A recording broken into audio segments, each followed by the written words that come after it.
her meskun mahal ve içindeki orayı kullanan birim oranın özelliğini belirler. Gazze'de tam manasıyla kendi toprağını, kendi evini, mahallesini savunan ve orayı almak isteyen bir kuvvet var karşısında.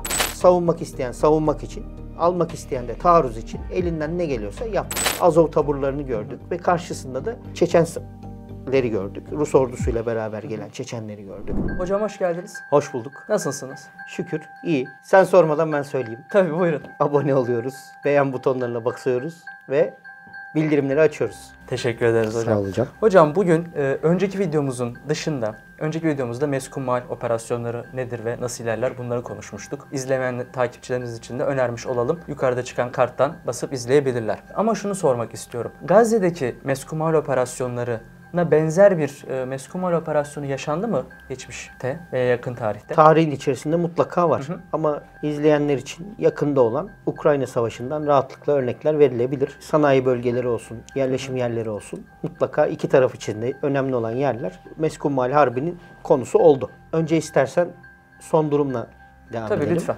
Daha önceki yayınlarda ve videolarda bahsettiğimiz gibi kendine İsrail tarafından baktığımızda kendi kontrol edebileceği, önemli gördüğü alanı tespit etti. Diğer yarıdan yani Kuzey Gazze ile Güneyini birbirinden izole edecek şekilde ayırdı. İçerideki sivillerin bir bölümünün boşaltması için bir imkan sağladı. Ne kadar yardımcı olmasa da terk edecekler için bölgedeki geçiş sağladı. Bütün bunlar daha sonradan ileride başına ders açacak olan siviller meselesi, tüneller meselesi gibi şeylerde rahatlık sağlamak açısındandı. Daha sonra yine o günlerde öngörüldüğü şekliyle denize kadar olan bölgeyi geçerek iki kuzey ile güney arasında belirlediği alanı birbirinden ayırmış oldu. Daha sonra deniz hattından kuzeye doğru devam ederek ana ikmal hattını ve kullanacağı bölgeyi belirlemiş oldu. Bunun sebebi hem deniz tarafının kendinde olması, yani donanmasının rahatlıkla erişimin olması, aynı zamanda plaja yakın, denize yakın bölgelerde toprağın gevşek olması sebebiyle daha çok tünel sisteminin daha kayalık taraflarda, daha iç taraflarda olması sebebiyle bu bölgeyi kullanmak istedi. Yani temizleyeceği alanın rahat olmasını tercih etti. Çevrelemeye de böyle devam etti. Yine o zaman söylediğim gibi yerleştikten sonra, yani tertiplenmesini tamamladıktan sonra önemli gördüğü hedeflere girmeler şeklinde yapıp oralarda sabit kalmak yerine vurup çıkacağını öngörmüştü. Yine bunları yaptı. Bazı yerlerde de kalıcı olmak istedi. Bunlar da önemli gördüğü binalar olabilir. Önemli gördüğü yükseltiler olabilir. Bu tip yerleri temizlemek suretiyle devam etti. Karşı taraftan da, yani Hamas cephesinden de buna direndiler. Ama yine ilk zamanlar anlatıldığı şekliyle İsrail'in gücünü aldığı hava bombardımanı, yukarıdan görme imkanları, İHA'lar ve uydular vasıtasıyla ve topçu atışları gibi şeyler Hamas'ın İsrail ordusunun içerisine girerek, yani binaların arasında yaklaşarak, hatta sıfır mesafeden, kendi açıklamalarına göre sıfır mesafeden yaptığı operasyonlarla bu gücü onun elinden almış oldu. Bu gördüğümüz yayınlarda, kendi yayınlarında da yaptığı şeyler genelde bunları gösteriyor. Yakın mesafeden tanklara yapılan atışlar, yakın mesafeden askerlere ve zırhlılara yapılan atışlar ve aynı zamanda bölgeyi temizlemek için kullandığı zırhlandırılmış ağır iş makinelerine de çeşitli operasyonlar yaptılar, vurdular. Bu iki tarafında kendini güçlü gördüğü, gücünü aldığı yerde ve zamanda karşı tarafı bunu kabul ettirmesiyle alakalı. Son durumda yavaşladığını görüyoruz. Bunun sebeplerinden biri artık bu anlattığım daha kolay elde edilebilir olan alanın geçilip artık tamamen meskuna girilmiş olması ve hava bombardımanı, kara bombardımanı gibi gücünü aldığı şeylerden artık azade olmasıyla alakalı. İkincisi de bu rehine sürecinin devam ediyor olması, pazarlıkların devam ediyor olması. Karşılıklı güven arttırıcı tedbirler kapsamında olayların, bu artık bombardımanların olması. Ama arada yine de hastane baskınlarını gördük. Onlarla ilgili zaten sizin de ayrı yayınlarınız oldu. Oradan merak edenler takip edebilir. Tarihsel olarak baktığımızda da evet, birçok meskun mahal harbi, meskunlarda harp yapıldı. Ama yakın zamanda insanların takip edebilmesi açısından Ukrayna Harbi'ndeki özellikle Mariupol yerleşimi ve Bahmut yerleşimi, bunlar benzetilebilir. Tamamen aynı diyemeyiz. Yine ilk yayınlarda anlattığım şekliyle her meskun mahal ve içindeki orayı kullanan birim oranın özelliğini belirler.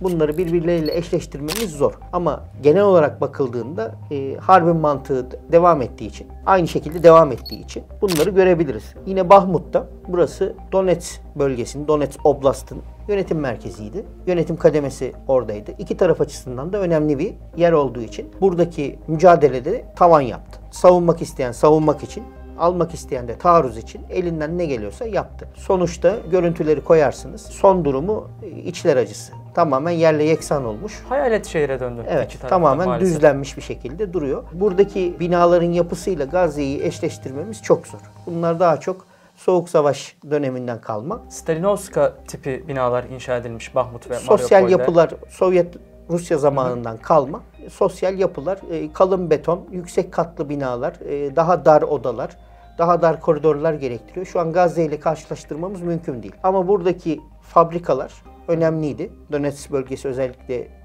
Kharkiv ve Donetsk bölgesi. Kömür ve çelik ve demir yatakları bakımından zengin biliyorum. Ve bunların kullanıldığı, bu çıkan madenlerin kullanıldığı fabrikalar var ve bu fabrikaların geniş yerleşkeleri vardı. Yine Sovyet Rusya zamanından kalma. Buraları kullanan taraf, savunan taraf açısından avantaj sağladı. Bunun önüne geçmek için de ağır bombardıman yapıldı. Ama burada dikkat etmemiz gereken şey, bu fabrikalar bölgesinde çok fazla sivil yoktu. Evet. Ve aynı zamanda içerisindeki nüfusun bir kısmı kendi milletinden Rus vatandaşıydı. olduğu için ve kendi milletinden olmasa bile gelişini kabullenebilecek bir durumda oldukları için onlara çok zarar verme niyetinde olmadan bunu yapmak gerekti. Onun için çok uzun sürdü. Temizledikçe devam eden bir harekat şeklini aldı ve güç bir şekilde bitirildi. Burada tabii ordunun, yani konvansiyonel ordunun yapamadıklarını yapabilecek şekilde özel eğitimli bazı şirketlerinde kullanıldığını gördük. Onların bir harekatı hızlandırıcı, bir katalizör şeklinde kullanıldığı durumlar oldu. Ama bunların hiçbirini Gazze'ye ithal edemeyiz. Edemeyiz. Hocam peki mesela Bahmut'ta hangi askeri şirketin milislerini gördük?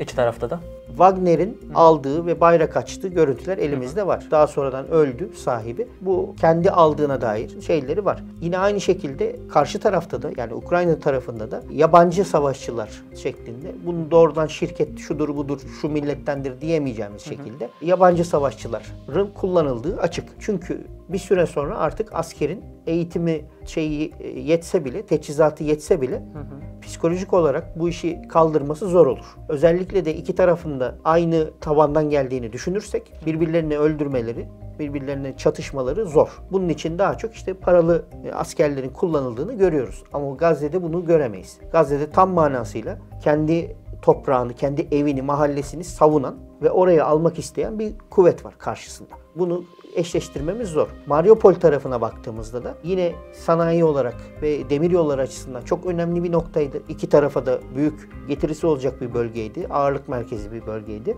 Burada da yine malum, sizin de yayınlarınız var, Azov taburlarını gördük ve karşısında da Çeçenleri gördük. Rus ordusuyla beraber gelen Çeçenleri gördük. Yine dediğim gibi iki tarafında nüfus içerisinde olduğu zaman karşı tarafla ilgili daha çok paralı asker veya dışarıdan ithal edilen savaşçıların kullanılması normal. Gazze'de kesinlikle bunları görmüyoruz. Mutlaka cihat maksadıyla dışarıdan gidenler vardır ama tam manasıyla şu an Gazze kendi toprağını, kendi mahallesini savunan bir durumda. Hocam Bahmut'ta ve Mariupol'de biz şunu gördük. Çatışmalar yaşanıyordu fabrika komplekslerinde ama daha büyük çatışmalar ve daha şiddetli operasyonlar daha çok yerin altında gerçekleşiyordu. Bu fabrikaların altları büyük depolar ve hangarlar olarak tasarlanmış. Buradaki tünellerle ve bu depo yapılarıyla Gazze'dekilerin farkı nedir? Tamamen farklı. Birisi Soğuk Savaş zamanında nükleer saldırılara dayanabilecek şekilde sanayinin devam etmesi, savaş sanayinin devam etmesi amacıyla yapılmış. İçerisine tankların ve büyük zırhlı araçların, büyük mühimmatın girip depolanabileceği ve dış etkilerden korunabileceği şekilde yapılmış. Bundan dolayı toprak altında olmasına rağmen orayı da bir şehir olarak görmemiz gerekir. Ama Gazze'de gördüğümüz kadarıyla evet, geniş, içerisinde motorlu araçların, motorların ilerleyebildiği şekilde genişletilmiş yerler var.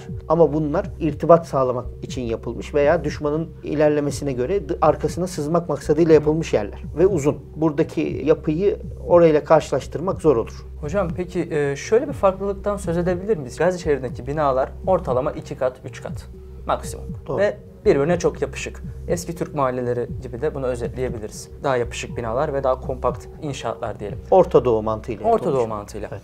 Ama Bahmut'ta ve Mariupol'de ben şunları gözlemledim o görüntülerde ve konuştuğum kişilerde. 5-6 katlı binalar, biraz mesafe var, geniş arazi, her yerden yol, demiryolu ve karayolu da geçebiliyor. Bu 5-6 katlı binaların en az da 1-2 kat aşağıda da bodrumlar var. Bu 5-6 katlı binalarda bizim Türk tipi çatıları, hani üçgen tipi çatı değil, daha çok teras ve betonarme çatıları gördük. O yüzden de keskin nişancı ve tank savar atışlarını ben daha çok gözlemledim basına servis edilen görüntülerde. Yorumunuz nedir bu konu hakkında? Şimdi Gazze milyonluk nüfusun sıkıştırıldığı, yaşamak zorunda bırakıldığı, kampların olduğu, bütün bunların sosyal imkanlarının da sıkışık olduğu bir yer. Ama Ukrayna örneklerine baktığınızda buradaki şehirler daha çok yandaki büyük fabrikaların çalışanları ve aileleri için yapılmış sosyal konutlar.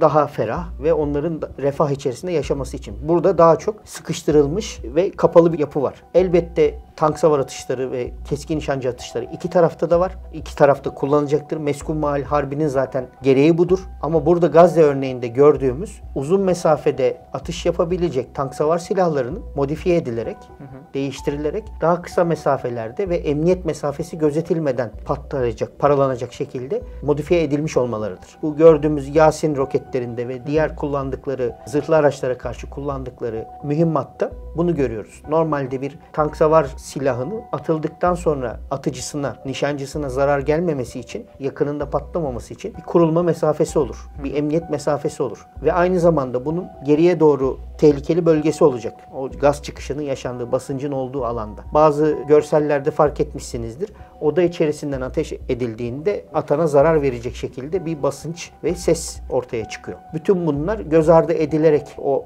atışlar bina içerisinden yapılıyor. Ama diğer tarafta dediğim gibi daha geniş, daha havadar ortamlar var ve daha şeyler kullanılabilir. Benzerlik olarak evet iki tarafta da bu silahlar kullanılmıştır ama silahların teknik değişikliklerine baktığınızda bunu göreceksiniz. Gazze tarafında daha yakın mesafede kullanılan silahlar var. Hocam Mariupol'deki tren yollarının öneminden bahsetmiştik sohbetin önceki kısmında. 2021 yılında NATO'nun düzenlediği bir tatbikata karşılık Rusya bir kolordu seviyesinde askeri mevcudiyeti yanlış hatırlamıyorsam 36 saatte NATO sınırlarına intikal ettirebilmişti. Bu Bahmut ve Mariupol'deki Meskun Mahal operasyonlarında bölgedeki lojistik hatlara bir zarar verildi mi? Bunun olması iki tarafa da engel olur. Savunan açısından da engel olur, taarruz eden açısından da engel olur. Bu bahsettiğim yüksek hazırlık seviyesinde NATO tarafında, yüksek hazırlık seviyesindeki birliklerin yaptığı tatbikatlar bunun için. Yani kısa sürede bir bölgeye gönderilen birliğin kendine yeter zamanda orada yerleşmesi ve Rusya'nın verdiği karşılık da bu.